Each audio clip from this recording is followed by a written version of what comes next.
No, sej, svet stranke se je danes sestal zaradi znane pred enim tednom, torej znane odločitve, ki je bila posredovana svetu stranke pred enim tednom, ki jo je posredoval predsednik stranke, dosedanji predsednik gospod Bojan Šrot, da odstopa iz funkcije predsednika stranke. In na podlagi tega, na podlagi ugotovitvenega sklepa, da je predsednik odstopil, je danes svet stranke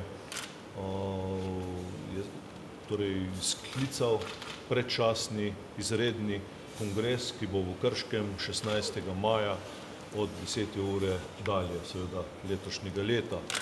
Svet stranke predlaga tudi glavnemu odboru, ki je pooblaščen za to, da sprejme sklep, da bo ta kongres, izredni volilni kongres, na katerem se bodo volili vsi organi stranke.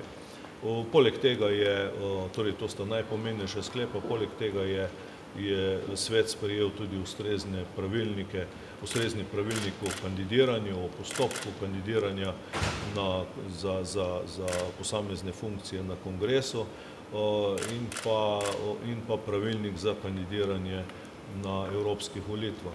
V tem zadnjem delu smo pričeli tudi z razpravo glede nekaterih aktualnih tem, ki se dogajajo v teh dneh. Pri tem moram poudariti predvsem to, da v Slovenski ljudski stranki torej opozarjamo na propade posameznih podjetij, kot so MIP, kot so Istrabenz in tako dalje, da pri tem opozarjamo na to, da je potrebno pregledati, ponovno pregledati postopke v zvezi z spremembami struktur v posameznih firmah, da je potrebno, da mora država preveriti delovanje uprav in nadzornih svetov v teh firmah, da pozivamo tudi organe pregona, pravosodne organe, da opravijo svoje delo in da predlagamo tudi vladi in posredno državnemu zboru, da sprejme tudi ustrezno zakonodajo, ker je to potrebno, da se takšni dogodki ne bodo vrstili. Pri tem nas svet SLS ugotavlja tudi to, da ne gre vseh teh stečajev pripisati samo svetovni gospodarsko-finančni krizi, ampak da je mnogo teh stečajev tudi posledica nepravega vodenja, nepravega delovanja nadzornih svetov in potrebno je, kot rečeno, vzpostaviti tudi odgovornost posameznih uprav in nadzornih svetov. To je ena od tem, druge teme, ki so še, torej ugotavljamo, da Slovenska ljudska stranka torej poziva vso javnost, da umirijo strasti v tem trenutku glede pozivov preimenovanj posameznih ulic, trgov in tako dalje. Mislimo, da je potrebno seveda za ustrezno pieteto razrešiti in zaključiti vse te postopke evidentiranja in ugotavljanja posameznih grobišč.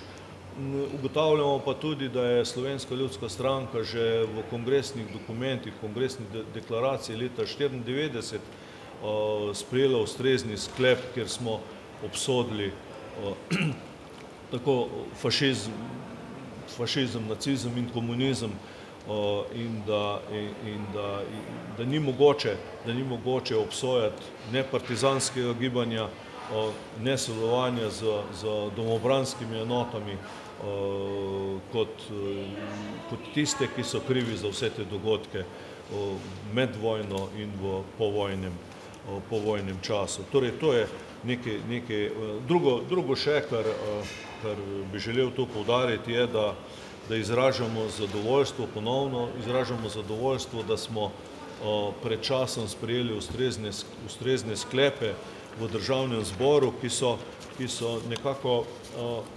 nekako odraz naših prizadevanj po sprejemu ustrezne resolucije o meji s Hrvaško, ki smo jo predlagali že kar nekajkrat v zadnjih 10 letih. In vsi ti sklepi, ki so bili sprejeti, so v večini primerov zajeti že iz te resolucije in v Slovenski ljudski stranki seveda zahtevamo, da se sklepi, ki jih je sprejel državni zbor pred časom, da se tudi realizirajo pred sprejemom Hrvaške v Evropsko unijo. To je na kratko, poleg drugih stvari še, ki jih je danes obravnaval svet stranke, bi bilo to. Dve vprašanje. Prosim. In sicer me zanima, če se mogoče zraven gospoda Žerjava menja tudi kakšno drugo ime za predsednika stranke in pa ali ste mogoče že določili ali pa vse govorili o nosilcu liste za evropske volitve. Torej, danes o evropskih volitvah nismo govorili. Torej, ta lista se pripravlja, je bomo v naslednjih dneh, tudi rokovnik smo določili, tako da predvidevam, da v naslednjih dneh oziroma tednih, cirka 2 tednih, da bo tudi ta lista sestavljena, da bodo opravljeni vsi ustrezni razgovori. Glede kandidacijskih postopkov za funkcije v stranki, pa smo sprejeli danes rokovnik za izvedbo vseh teh postopkov in pri teh postopkih seveda se bo pokazalo, kdo so kandidati za posamezne funkcije v stranki.